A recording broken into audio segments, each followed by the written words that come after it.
You need something for distilled water for your brush because you need to use a damp brush.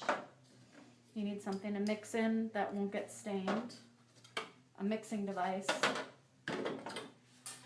You need your pigments. I'm using powder pigment. You can also pre-mix watercolor pigment. A spoon. The chemistry, this is dichromate. And gum. Which is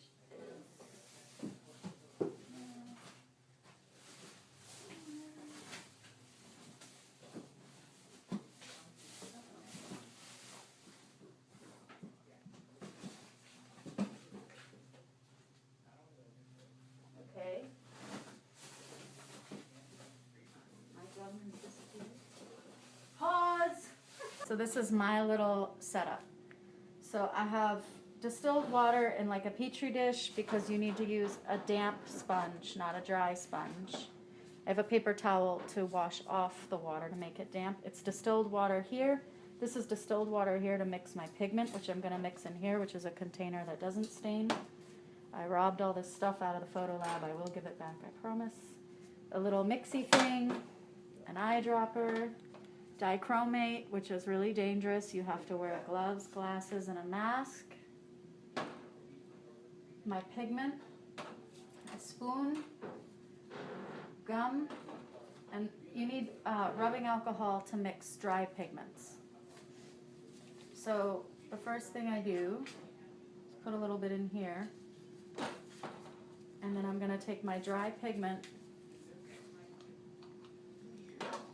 and I'm supposed to measure this, but I don't, which may be part of my problem, but you know, I don't have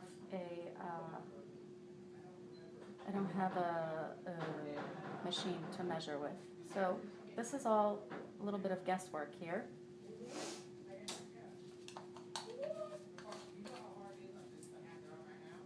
And actually, I may take a little out because what I'm trying to do, I didn't put enough yellow in the first thing, so it's very light. So I want another coating of yellow, but I don't want it to be a full heavy coating, so I'll just take a little bit out. Better to have to do this multiple times than you do it once and it's too much. Okay, so actually the trick to mixing dry pigment is to take a few drops of alcohol and put them in with the dry pigment first, and then take distilled water. And for a print this big, I use 30 drops of each thing. 1,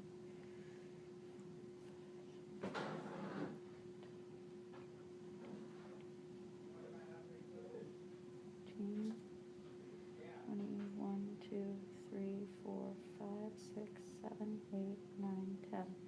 Now this is going by the recipe that Christina Anderson put in her book, which this is diluted dichromate, and in the recipe she further dilutes the dichromate when she mixes it with water. And I figured out, first I was trying to mix the pigment with gum straight away, and that wasn't working. So then I figured out the whole thing about putting a few drops of alcohol in it to disperse the pigment better and mixing it with water first, which seems to work way better. So what I'm doing is I'm taking that 30 drops of water that Christina Anderson uses to further dilute the dichromate, and I'm using that to mix my pigment the first time. If that makes any sense, if you read the book that's in the Bayer University Library or any other library, you will see. This pigment is really takes a while to break up. Do it as quickly as I can. But you'll see as I mix it, it gets, this right now it looks really watery and pasty, but it will get better. Okay. My glasses are fogging up. Don't do what I'm doing right now. Okay, so once you have like it basically mixed with the water, then you can mix in the gum. And the gum was going to be the 30 drops for the base, and then the 30 drops for Christina Anderson's recipe, which you can, like I said, look in the book and you'll understand better. So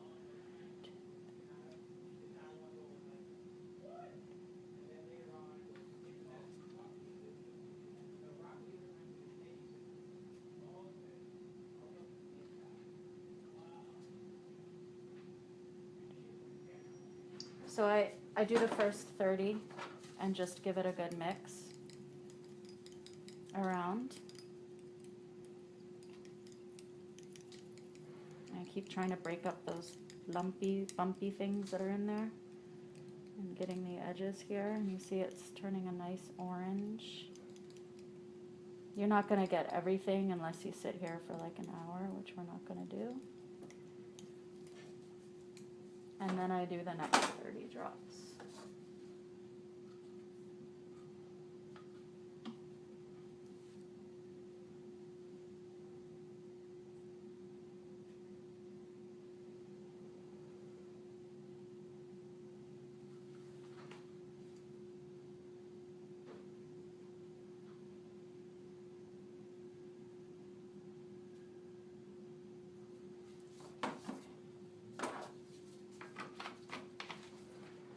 Now, mixing one more time. So by doing it this way, I've mixed it bit by bit, and I've gotten it pretty even, which is really cool.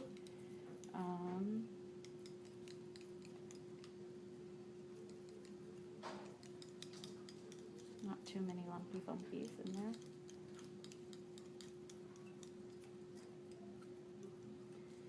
If you use store-bought watercolor pigment, you're going to get these watercolor tubes. Try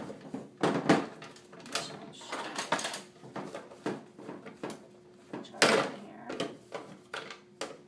Get it off the bottom. You'll get watercolor tubes, and by Christina Anderson's recipe, you'll take the tubes and mix them with gum. Together at a certain amount, and you'll get this kind of a thing. And then what you do is, see, that's already mixed with gum. So then you take 30 drops of this only, because it already has the gum equivalent. 30 drops of this, 30 drops of distilled water, 30 drops of dichromate, and you're good to go. I have the extra 30 drops in here because I started with a dry pigment. I didn't start with an already gummed up solution. Okay. Now you put the dichromate in, which I'm going to put my glasses back on, because if you get dichromate in your eye, you're like screwed.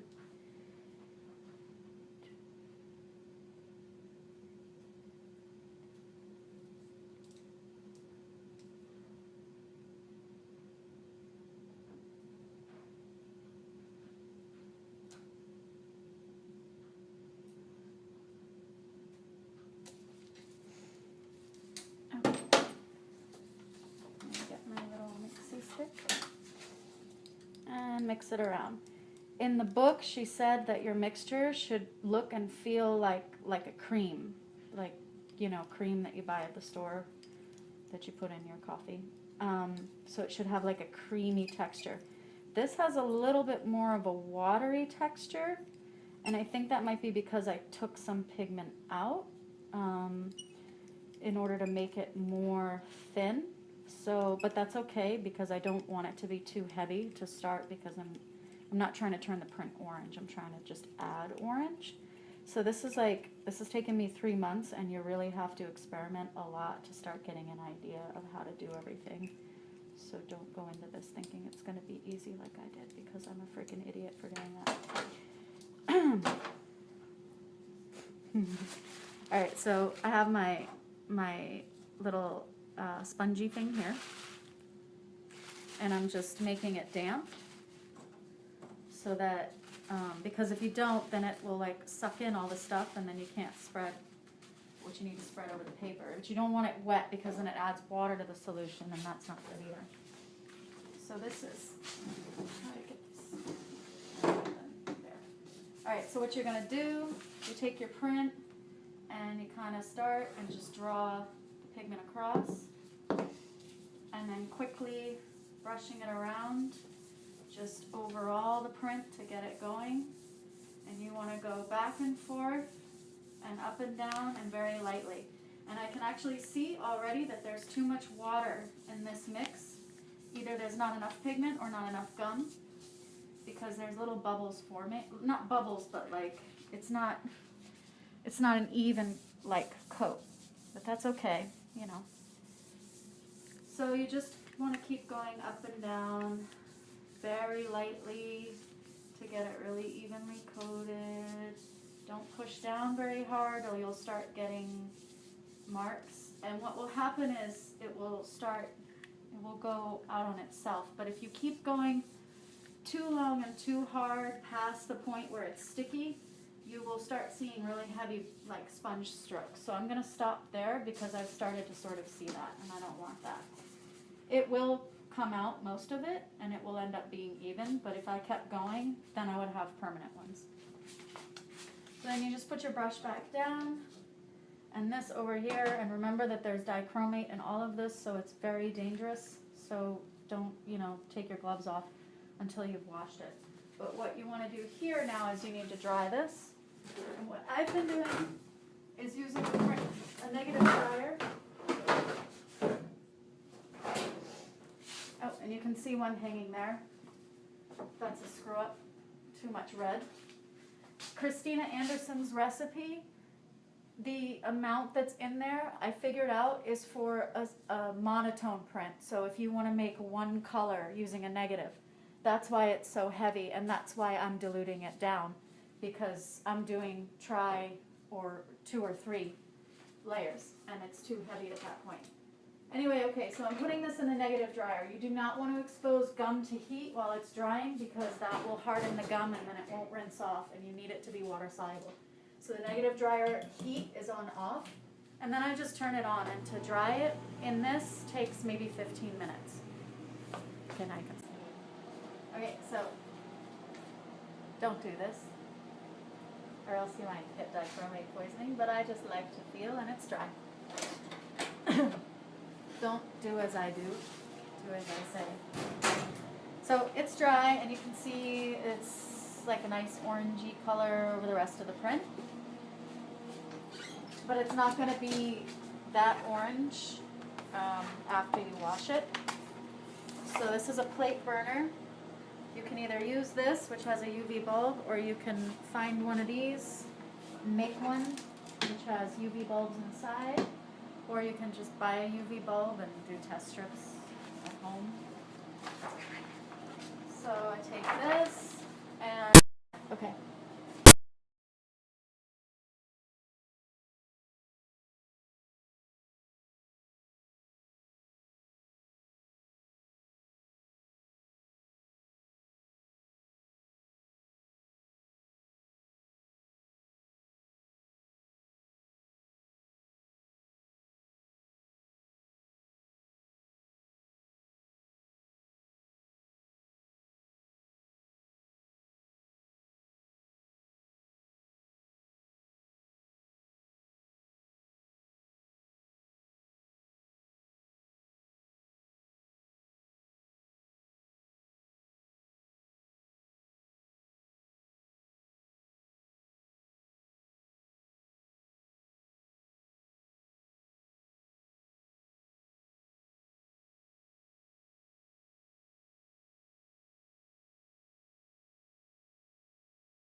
Okay, so it's been 6 minutes. So I bring this back, lift it up.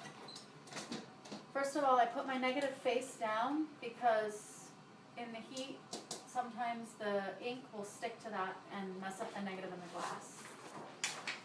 So now you can see the orange darkened a little bit. So basically, how this works is you're using gum arabic, pigment, and dichromate. Gum arabic is water soluble, and the dichromate uses UV light. Just like any other emulsion, if you expose it to UV light, it hardens the gum. So using a negative, anything that gets exposed to UV light will harden, and anything that doesn't will stay water soluble. So all you need for gum print, the most dangerous aspect of it is handling the dichromate, but other than that, all you need is water. So what I'm going to do now is put it face down right in the water and push it down and make sure there's no bubbles, and then actually I need to be wearing gloves at this point. What's going to happen is the first water bath, all the dichromate will leach out, and you let it sit for about 5 minutes, and then I'll take it out using gloves, of course, and change the bath and let it sit. Actually, what I discovered, my biggest failure in this and what was giving me the most trouble was that I wasn't soaking the prints long enough. In some directions I read people were only soaking their prints or washing them for 15 or 20 minutes. I found that if I just leave the print face down for like 10, 12, even 18 hours sometimes, depending on the print, and I don't touch it, it will come out really beautifully. It won't be grainy, the detail will be there. Those are my best prints. So that's what I've been doing. It makes the process take way longer, but you get a better image. So I'll soak it in here for 5 minutes to take the dichromate out. I'll change the bath, and then I'll leave it face down overnight. And tomorrow it should be good. You'll see the results. And I'm going to take this off